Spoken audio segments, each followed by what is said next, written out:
welcome back to a Ghost Socks. Today we are watching SCP, hold on, let me move myself. SCP-3108, the Nerfing gun. And again, this is by SCP Explain Story and Animation. Like, comment, subscribe to SCP Story and Animation. Like, comment to us, the Ghost Socks. And I'm glad to be back. I'm going to be recording every Sunday and Monday because of my job. So if you're ever looking for videos every Sunday and Monday, other than that, I won't be on because I'll be busy with job. But if I do be on, I will post a video. I'm back posting videos. So if y'all got any comment, anything I need to say it now. Or else, fuck it, let's do this. And if y'all been to this channel before, you know this is not for kids. I just want to say this now. My channel is not for kids. Okay, let's get started. Sleepy Oregon town, Jacob Pierce was turning 10 years old. His friends and family had gathered for a birthday party in their local park. It had all the makings of a perfect day for a young boy entering the double digits for the first time. There was a hired magician attempting to make balloon animals as children loudly mocked him. There was cake, ice cream, and an ice cream cake for those who couldn't make up their mind about which they'd rather have. There were pizzas, pepperoni and cheese, and bowl after bowl of chips. Jacob was having... Alright, my bad for pausing. But if y'all was at this party, what would be your go-to meal? Like, the thing that you'll go to. Like, come on. I know everybody got their go-to meal. Mine is macaroni and cheese. If I go to a birthday party and I don't see no mac and cheese, I'm out. What? You don't got the cheese? You don't got the mac. Simple as that. Ooh, bars. The best day ever. As he blew out the candles on his birthday cake, he quietly wished for something amazing to happen. It was already a good day, but it was also a little mundane. A fan of science fiction and fantasy, Jacob had always quietly hoped that turning 10 would usher in an era of magic and mystery. Why do Jacob got that Goku hair? You know what I'm talking about. Come on. Sticking up.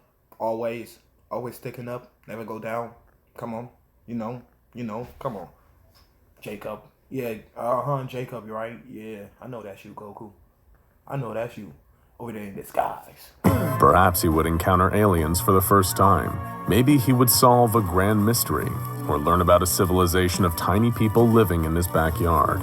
Or maybe, just maybe, he would wake up to find he had acquired magical powers. Suddenly, he would cease to be an ordinary young boy who had to worry about math homework and playground bullies. He would instead become something special, someone who could change the world around him and finally make a difference, just like the heroes of all of his favorite books. So as his mother set the cake down in front of him and everyone sang happy birthday with loud off-key enthusiasm, Jacob closed his eyes and wished.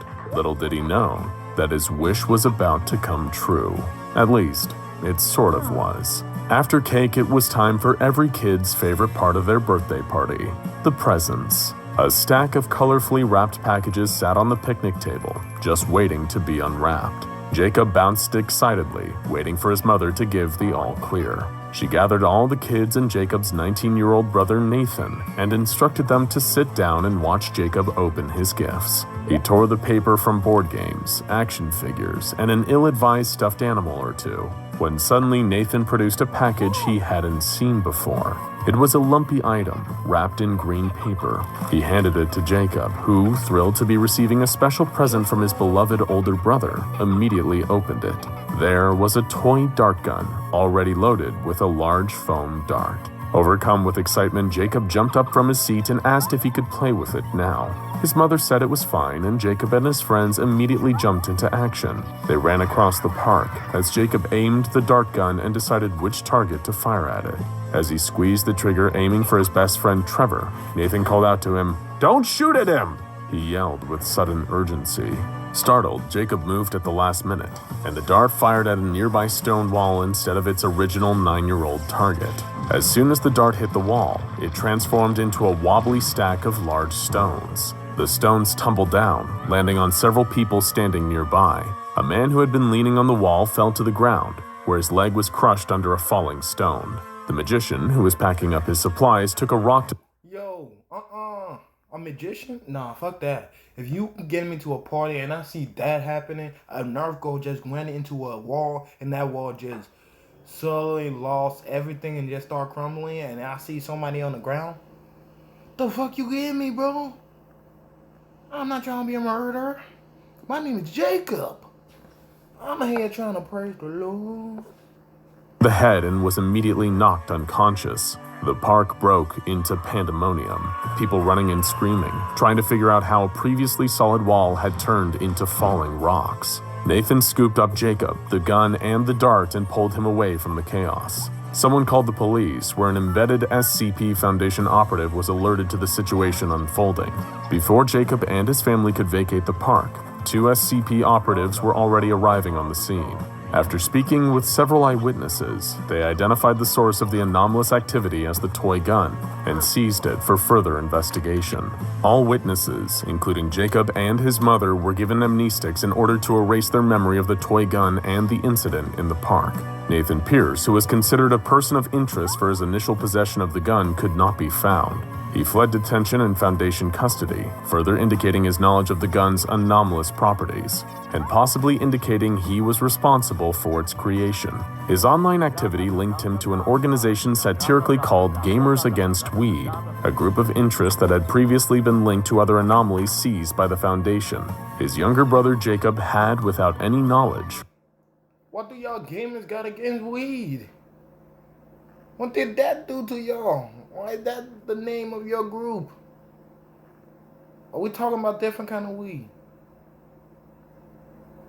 Hopefully.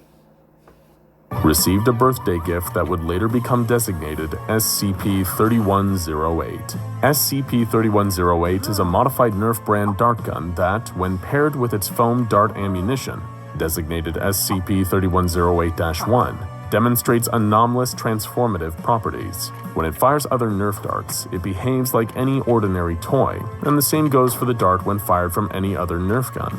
The only notable difference between SCP-3108 and any other ordinary toy dart gun is the writing on the side, which reads, "OP please Nerf," in red ink. When SCP-3108 is fired at an object, it will immediately be transformed or altered in a way that turns it into a worse version of itself. This can range anywhere from small changes to complete transformation on a molecular scale. The law of conservation of mass does not apply to these changes, and the gun's effects appear to defy the laws of physics. The transformed objects are not themselves anomalous in any way, and the changes they undergo appear to be influenced not by objective reality, but by the opinion of whoever wields the gun. Whatever the person firing SCP-3108 thinks would make the target worse is what comes to pass. An external examination of SCP-3108 revealed that it is made of a steel outer shell with decorative bronze inlays. It can be physically damaged but resists any attempts to take it apart. Security Officer Silva attempted to take it apart with his hands during a round of tests, but before he could break open the shell, he found his hands had transformed into a pair of rubber gloves. They hung limp and useless from his wrists as he flopped them around yelling, "Yo, this guy got spaghetti in." All he gotta do is like, "You better not be talking to me like that. You know who I am. Give me the 05 cancel right now." Bro. Nah, fam, nah. For assistance, Officer Silva was promptly placed on leave, and no more attempts to disassemble SCP-3108 has been made since. Aside from this one instance, SCP-3108 does not have any effect on objects that are not directly hit by its dart. A variety of tests were performed, headed by Dr. Johnson and Dr. Dietz, in order to further examine the anomalous properties of SCP-3108. First, a traditional dartboard made of sisal fibers was set up on the wall of the lab. When hit with SCP-3108, the dartboard changed to a corkboard of the same shape and size, filled with several small holes and bearing a noticeable beer stain. A piece of 8x11 printer paper was transformed into a square of single-ply toilet paper. A sturdy coffee mug from the on-site cafeteria changed into a small teacup made of the same kind of ceramic. $1 changed into a fake $100 bill from the board game Monopoly. It was determined that the gun's effects are determined by the personal preference of the person firing it when it was fired at a can of Coke. The can immediately turned into a can of Pepsi, much to the dismay of Security Officer Mike, who was observing the experiment and who preferred Pepsi. He took the gun next and fired it at the can, which promptly turned back into Coke. On another day of trials, a VHS tape of the 1971 film Willy Wonka and the Chocolate Factory was transformed into a DVD copy of the 2005 remake of the same. Oh my God. Come on, everybody. I know that's dissing right there. A worse version of everything. And they turned the Willy Wonka into Willy Wonka 2? Huh? I'm sorry, I got too close to the camera. Y'all saw my face. Y'all be like, ugh, back up. Like, what the fuck? They don't want you that close. Get the fuck up. Film, prompting the research team to wonder, does the gun have a sense of humor? It seems so. Next, the research team began conducting trials on living organisms. A rat was transformed into an ant, which Dr. Dietz found confusing. A female golden retriever was turned into a female American short-hair cat, unusually large at a weight of 15.4 kilograms, and displaying behavior more consistent with that of a dog. After rats and dogs, the team decided to move forward into human trials. A 28-year-old male was hit with the gun and promptly turned into a living specimen of Homo neanderthalensis. Right before the research team's eyes, he regressed into a real, live Neanderthal. After this trial, the team decided to see how dangerous the gun could be if pushed to the limits. Security Officer Gardner was handed SCP-3108 and ordered to fire the gun repeatedly, reloading each time until told to stop. A 24-year-old man was instructed to stand in the firing range and remain still. First, he transformed into a prehistoric man, then an unidentified species of gibbon, and next a three-toed sloth. On 9 occasions of the gun being fired, the subject did not change species, but rather took on physical signs of injury or disease. After 46 shots, testing was finally stopped after the subject was reduced to a small variety of earthworm. After attempting to track him down unsuccessfully for months, Nathan Pierce was finally located by Foundation personnel and apprehended at an internet cafe in Los Angeles, California. He was taken into custody and brought to Site 64 for questioning about the creation of SCP-3108. Dr. Dietz conducted the interview and asked why Nathan created the gun.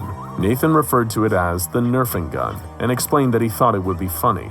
It didn't have any particularly grand purpose or intention. It was just something he had come up with and thought it would be entertaining. He experimented with it for a while, got bored of it, and then gave it to his brother as a gift. His only regret was not giving his brother a proper warning on how to use it before doing so.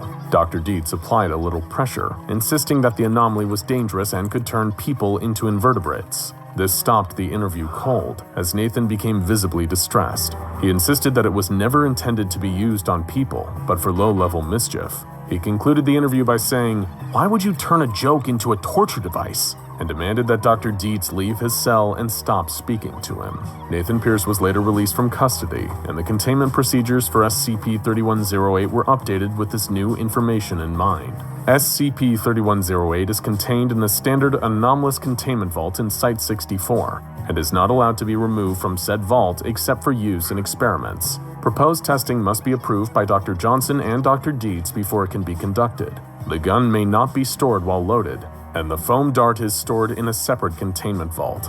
During any and all testing, SCP-3108 is only to be handled by Site 64 security staff. Only one officer may hold and fire the object at a time, while a secondary officer observes and watches for potential accidents or any unapproved use of the item. Researchers and D-Class personnel are not permitted to fire the gun due to concerns about safety and security. It may not be used under any circumstances in cross-testing with other SCP objects. It is also forbidden from use in any testing on humanoids, as this is now considered an ethics violation. How would you use the Nerfing gun if it ever fell into your hands? And what do you think would happen? Let us know down in the comments, or we'll shoot and make your comments terrible. Now go check out Irresistible Pickup Artist SCP-3512 The More You Know, and Top 8 SCP Objects You Actually Want for more dark and often hilarious anomalies. Most of what the SCP... Whoa, let me go back. In this... Everybody, that was interesting right there. The Nerfing gun. SCP-3108. I like that, actually. I like that. So what will y'all do with that Nerfing gun? Would you use it? How can you use it? Yeah, you can use it for evil. You just shoot anybody and then just devolve.